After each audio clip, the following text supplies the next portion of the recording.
Tennis in the mini version is a wonderful opportunity for young children between the ages of 6 and 10 to learn the basics of the game of tennis. The court is the right size for them, the ball bounce is relevant for them, and the racket is easy for them to control. However, in teaching young children to play the game, coaches must remember that at the age of 6, the concept of the formal game and what that implies may be difficult. Obviously, as the players move through the age group, their understanding of what a game is and what competing is develops rapidly. In this programme, we will look at the tactical abilities and the technical skills which are possible for us to teach to such young players.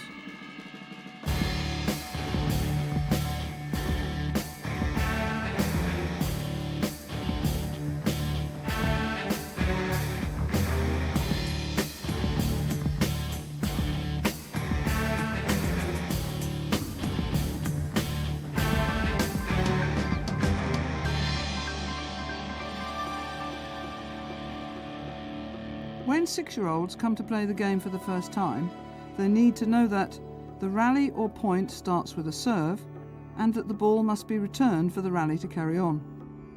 So young children need to be introduced to and learn only 3 of the 5 game situations in singles.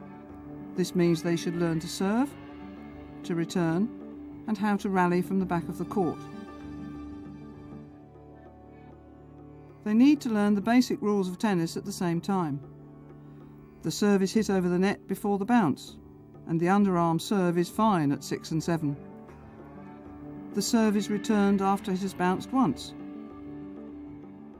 And during the rally, the ball can either bounce once or sometimes can be hit before it bounces.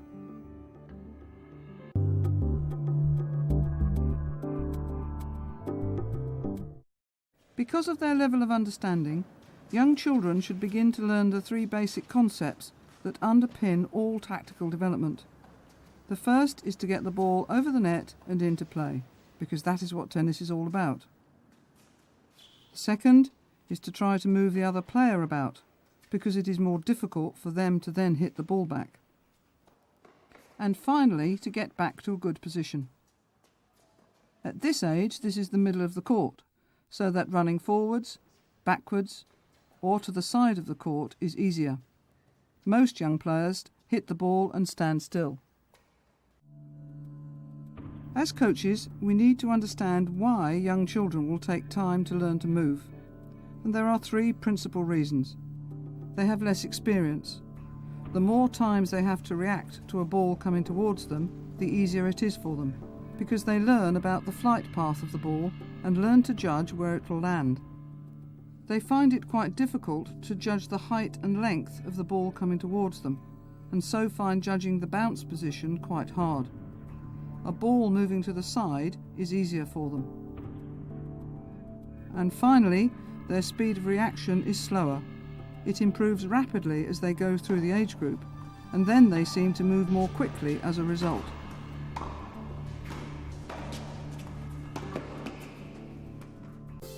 In order to develop the level of the game they are playing, all players need technical skills. We must remember, though, that the only reason to learn technical skills is to play a better game. Technical skills in themselves depend on physical ability. Coaches need to realise what young players can do physically when they teach them technique. We have already said that at the age of 6, in order to start to play, young players need to learn to serve and how to hit the ball after a bounce. Inevitably, they will try and hit the ball every so often before it bounces, so they could learn the volley too. As they gain experience and approach the age of 8 or 9, all the strokes will have improved. The reasons for this should be a combination of quality coaching and the child's developing coordination, balance and agility.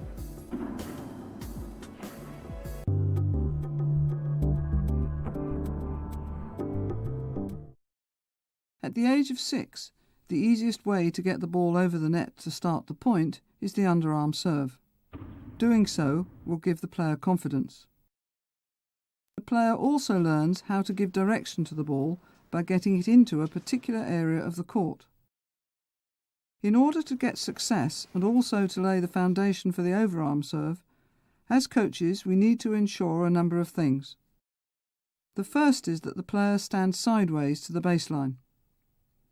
The racket and the ball should be together in front of the body.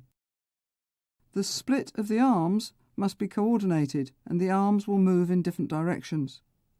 The racket must travel over a long distance. And finally, the balance must be maintained throughout the action. When children progress to the overarm serve, it is important first of all to teach a throwing action before anything else. It is impossible to serve well without a good throwing action.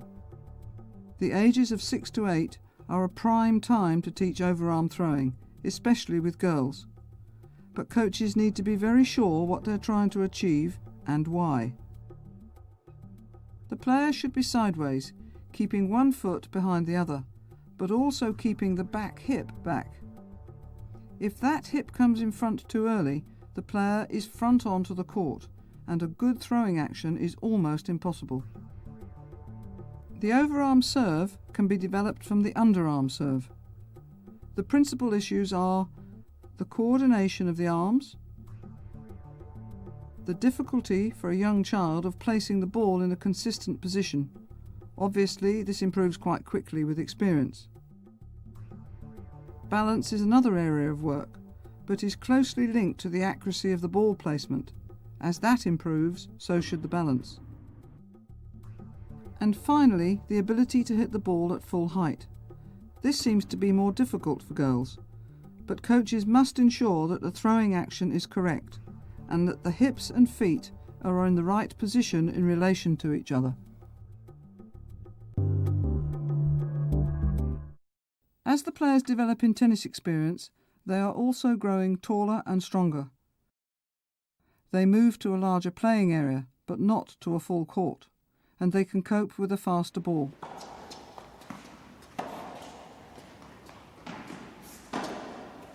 The serve has become much more coordinated with a better use of both arms. The ball placement has become consistent and accurate and has a more constant height. The balance is better with a good base, and finally the back foot comes through at the end of the action.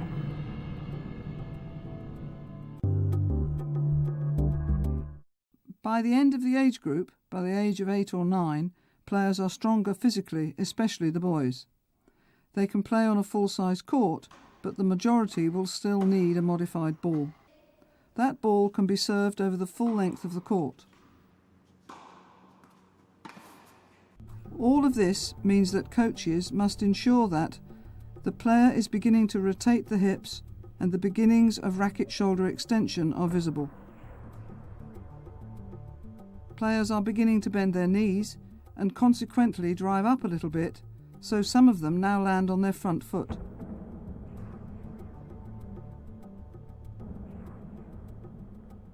Many will still bring the back foot through because they do not yet have the knee bend.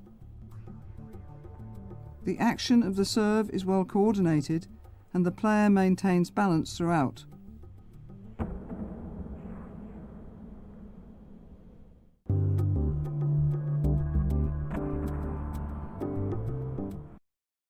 To a 6-year-old player, a ball that has bounced is first and foremost a test of their reception skills.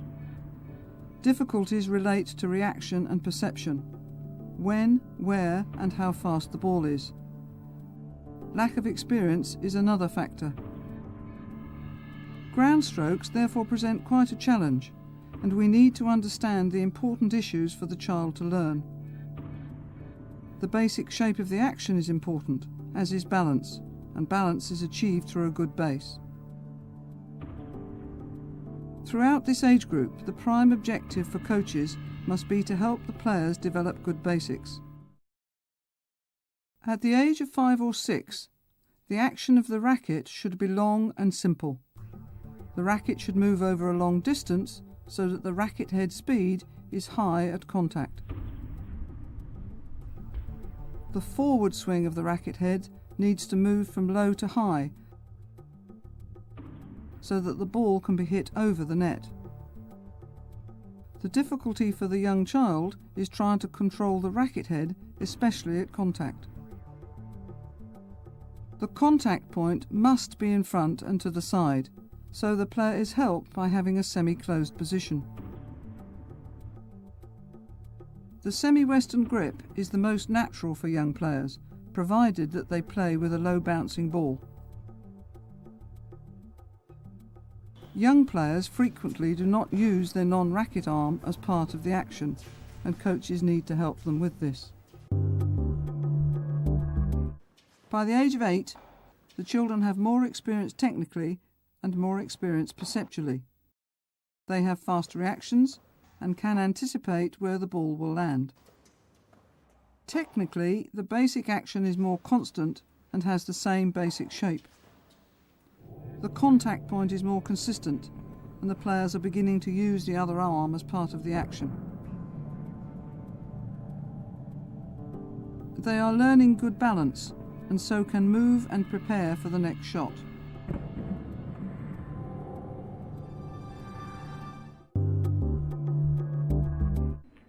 At the end of this age group, the shape of the forehand has become consistent, because the player has hit a few. The player is stronger and is able to control the racket head, especially at contact point. But they can also control the racket at a distance from the body, because they have a good balance under the ball. The racket arm shoulder is extending, so the racket is moving over a longer distance, and this means an increase in racket head speed at contact. The non-racket hand can either help to take the racket back or act as a counterbalance. The increased coordination skills of the player help in this process. Coaches must emphasise that the players maintain a good contact point, especially as the incoming ball gets faster and has a higher bounce. We also need to realise that whilst young players of 8 or 9 are stronger, they still lack the power that is a combination of speed and strength. Sometimes we ask players to use power, and in trying to achieve this, the player modifies the racket movement pattern. This modification is shown by the position of the elbow bend. It must be in front of the body and not to the side.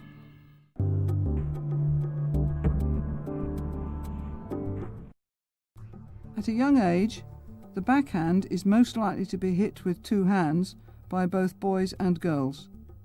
The hands should be close together, and frequently young children have them spaced apart.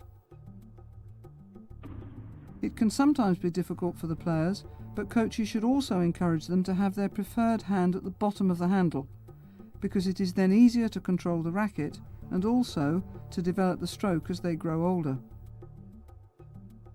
The forward action should be from low to high,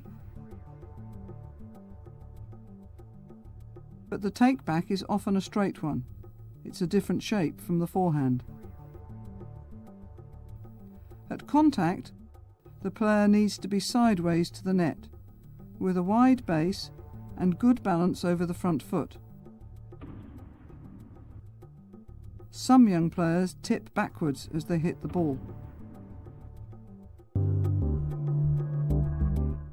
As the players move through the age group, they are still likely to have a two-handed stroke on the backhand side. The reasons are usually, and especially with girls, an inability to control the lever, and they bring the racket closer to them to do so. The grips are more constant and enable the player to control the racket head. The action is more fluid, and the forward action moves from low to high. The weight is on the front foot, and so the balance is better. By the end of the age group, there is, as we have said, an increase in strength and height. The backhand is still predominantly two-handed, but the footwork pattern may be changing. The more able players will begin to load their weight onto their back foot and then transfer to their front as they step in. The contact point is still usually closer to the body. Some players will use a single-handed shot, but coaches then need to teach the coordination of both arms. These players tend to use a high to low to high action of the racket to increase racket head speed.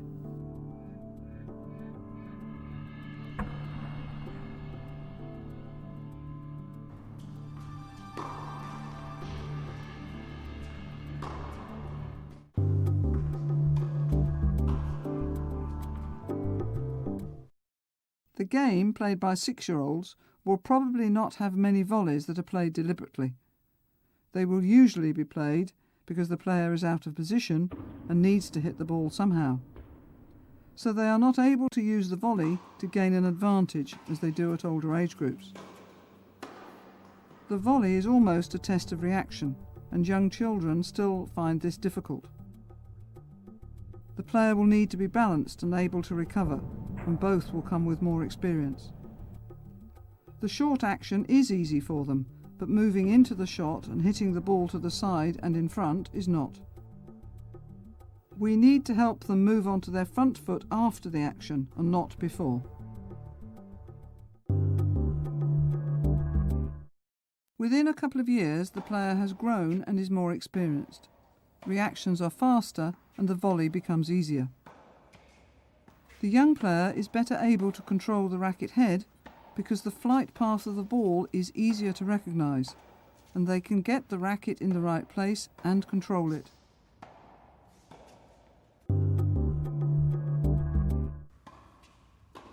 By the end of the age group, the player has gained in height, and so their position in relation to the net is changing. The taller players are beginning to bend their knees and so gain more stability. They still find it difficult to contact the ball to the side and in front, but coaches should still have this objective in mind. Finally, the players are still not able to place the volley where they want to. They are only able to make contact and get the ball into court.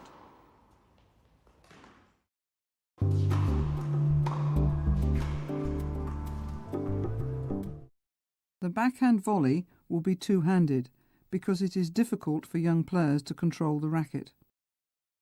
Young players tend to face the net as they hit the ball, so a good contact to the side and in front is almost impossible. At 7 and 8, the backhand volley is still two-handed, but both hands now operate as a single unit. The reaction is faster, so the racket is in place, but the player still needs or prefers to stay facing the net all the time. The ability to turn the shoulders and step into the shot is not yet developed. Some players, especially boys, may be able to hit a single-handed backhand volley by the end of the age group, but they then need to learn what to do with a non-racket hand.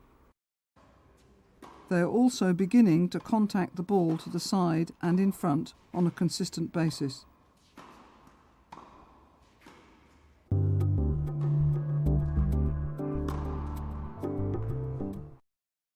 Returning the serve is an important part of learning to play the game.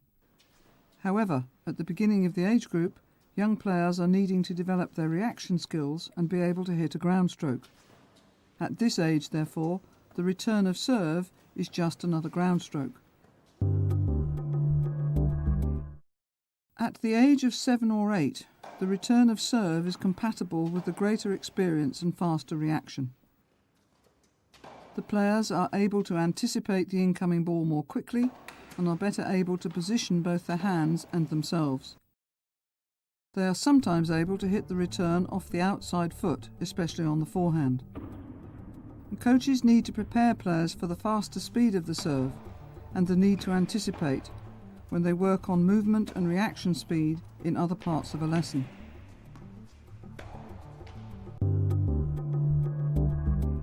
By the end of the age group, at the age of 8 and 9, the reactive ability is still developing, and coaches should still be spending time on games and exercises to improve it. For the return of serve, it is important to work on footwork and movement to get the player in the right position to return the ball. Some of the better players are learning to shorten the take-back to adapt to the speed of the incoming ball.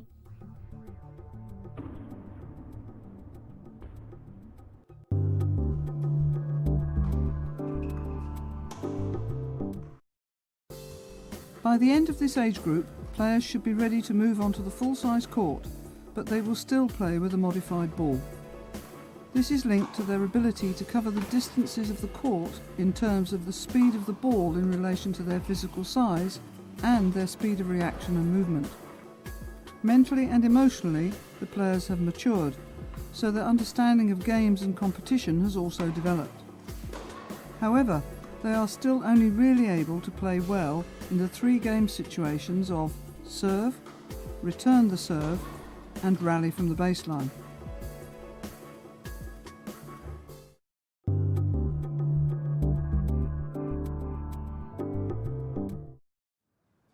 In the serve situation, the players should be able to get the ball over and in more consistently,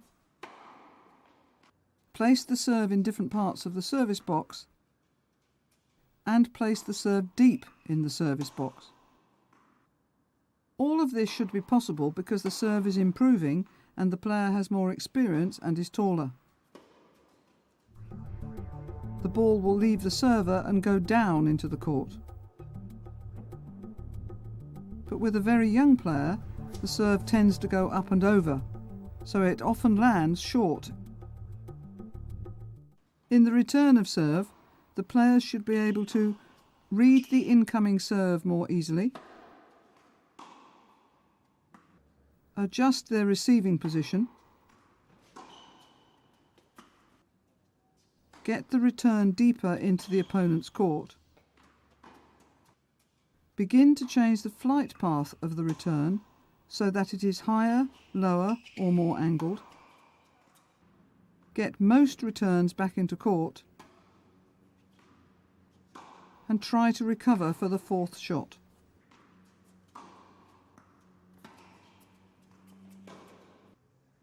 When both players are on the baseline, they should be learning to cope with the increased court length by giving the ball more height over the net.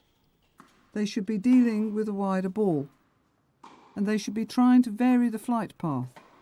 Young players tend to return the ball along the same incoming trajectory.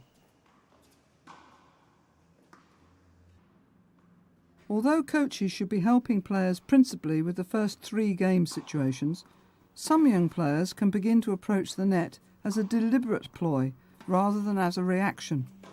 They are able to move up to play the shorter ball, but are likely to move back again, and coaches need to encourage them to keep moving forwards.